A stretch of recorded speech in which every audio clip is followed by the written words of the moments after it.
Last week I was down just north of London at a course called Moor Park with Coach Lockie, who invited me down there to film some content for his channel, which was essentially a live lesson, me breaking him down, putting him back together, looking at his different options to make his short game a little bit more sharp. It's got rusty, he's a busy guy, doesn't practice as much anymore as he used to, so the Lockie magic has gone down a little bit. But I think we set him on the right track. Now, following that, we decided to have a good old chip around together, a little bit of competition, which went my way. Unfortunately, the video is never going to see the light of day because I also screwed up the audio. As I've been talking, you'll have seen a few clips of some shots that were hit, but that'll have to be some future content coming hopefully in the next few months when we get a chance to revisit it. Now, I felt compelled to go and visit Moor Park again. I did that yesterday in order to film some more content around the short game area itself, which was redesigned by James Edwards Golf Design in 2019. It's taken me a while to get back down there as well, but I wanted to have the opportunity to walk you through what makes a great short game area. So I worked through some different situations, different shots, went through the shots that I would choose to play, how I would vary my practice, whether it's short-sided shots, downslope, upslopes, bunkers, etc. The list is long. Okay, but I wanted to have the opportunity to show you this incredible facility, probably the best I've seen in the UK, maybe the best in Europe I've seen. There are some in the US that are very, very good, but for me it's right up there. So without further ado, let's get into the video. Hopefully you are a subscriber. If you're not, please join the crew, hit the bell for notifications and like the video if you like it. Enjoy.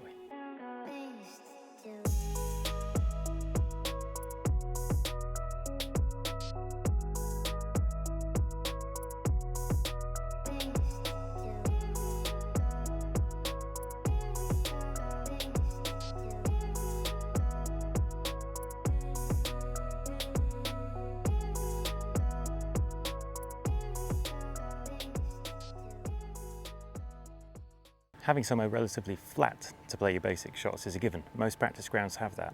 That's not what sets this place apart, but it does have a nice big area up on top with multiple flags to practice your stock shot to and to practice different trajectories from a level surface.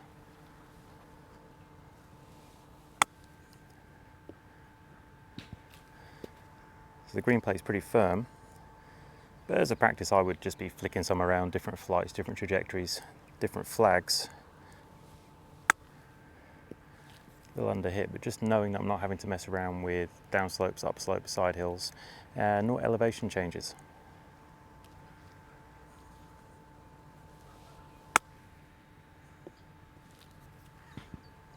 But if we just shift a little bit to the side, you can start to see I'm in a bit of a valley. Still using the flat area up on top. I don't need the complexity of the green yet. We've got it later. Now I've got a downslope, flat and upslope to try and deal with. So we'll go to the second flag on the right there. Typically I'd start with the flat, or relatively. Green's just a little bit above, so it might just come in a little bit hot.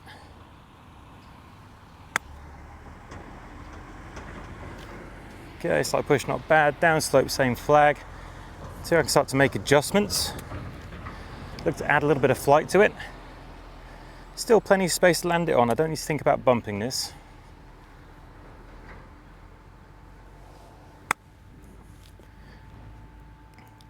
Just shooting a little bit at downslope, put a little bit of heat on it.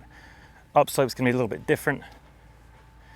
I can choose here whether I'm going to try and go into the hill and keep the flight down or fly it up. Honestly, I'll probably try and keep it down. There's plenty of space.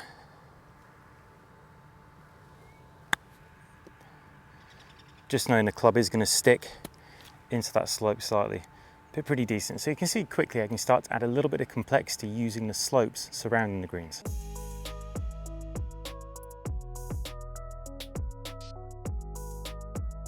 And now in the lower section of the green, things start to get much more interesting. I've got much more undulation running up. I've got side hill, little low area, upper rise, two flags at the back. Just gets more tricky. And you can combine that with obviously the flat area at the bottom of the valley, or down slopes and up slopes. So we're going to go, let's go back left flag, or back middle flag, sorry. And we'll start with a flat one. Again, it's all about options. So the beauty of this short game area is you always have choices. And it trains you to maybe choose the best one for you and the best one for the situation. There's variety involved.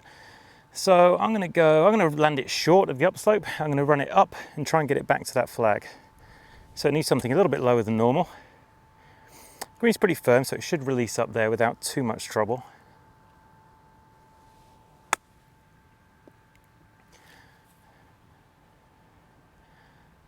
Not bad. Green reading's not my strong point. Then we go downslope. Now this is obviously going to lend itself to a lower shot, but the green is above me. Then I've got a tier to go up. So the question here is, can I fit a lower flight than normal? Land it on the flat and roll it up there. I mean, landing it on top's never an option, not from this downslope. So I've got to look for a flat area just on the green, try and get the trajectory to match the picture and release up to the hole. It might even be pitching slight downslope, so it's going to have a bit of speed on it, I think.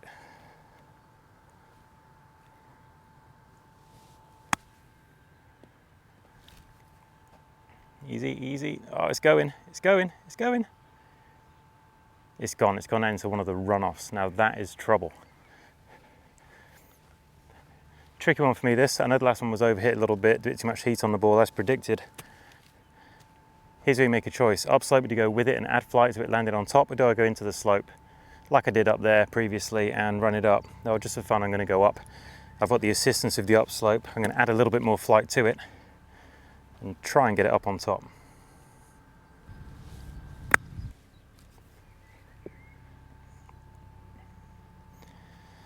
Okay, much higher tariff shot than the one from the downslope, but my touch was a bit more dialed in. If anything, I had more forgiveness because of the height and executed it pretty well. Let's move on.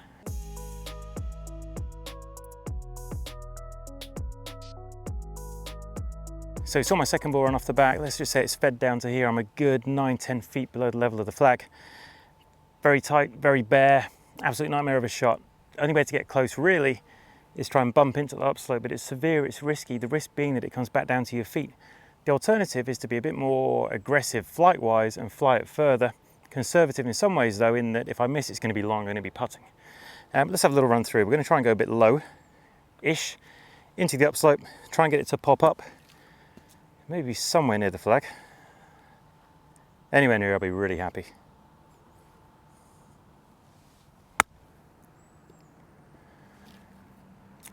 Problem with the upslope, it just killed it, but it's on. I'm putting uphill putt 2. Let's try something a little different.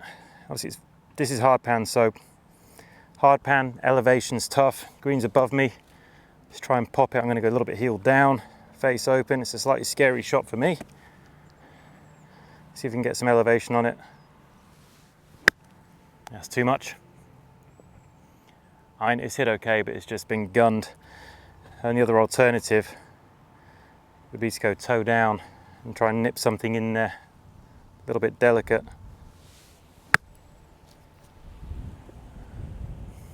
That was okay, got a bit of a right kick, probably aimed slightly right as well.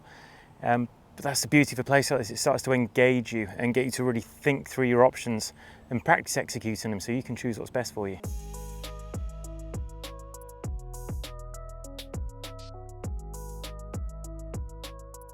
Then having the option of these nice little teeing areas that are dotted around the green, giving you a range of shots. Probably this is out to maybe 30-35 from the back of the tee at least. Having these tucked away in the trees, there's more over there, just giving you different options to explore all the time, and with longer wedge shots. Makes it really good fun.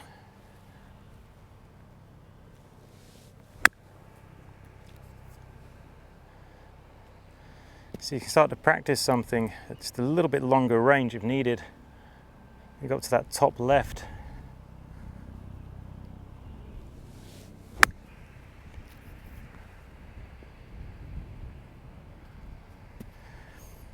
And then still be able to play something a little shorter if you want also.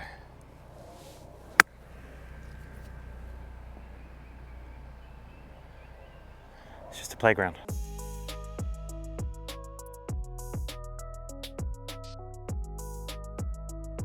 And then into the bunkers, a bunch of options again. Obviously there's flags over there that I can't see. There's a nice pin on top, 3 close to me, down slopes, up slopes, flat. Bunker heaven, so let's have a little mess around. Let's go right flag. Pretty stock bunker shot, I would think.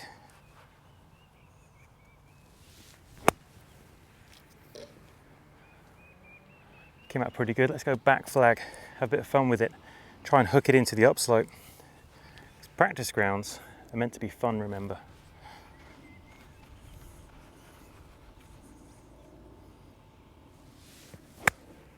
Oh, it's under hit. It's the right idea. Kind of see it drawing.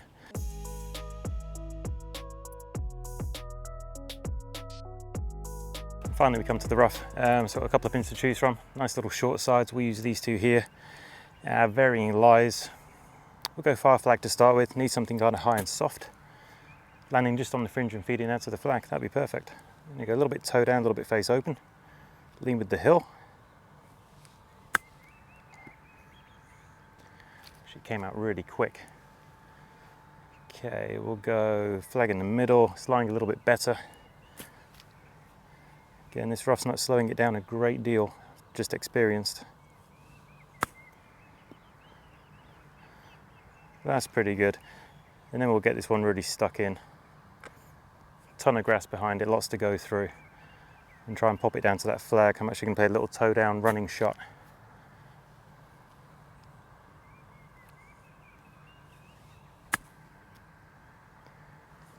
Didn't quite make the carry, but that's the beauty of this. Like I've said before, it starts making you think and explore and test things out.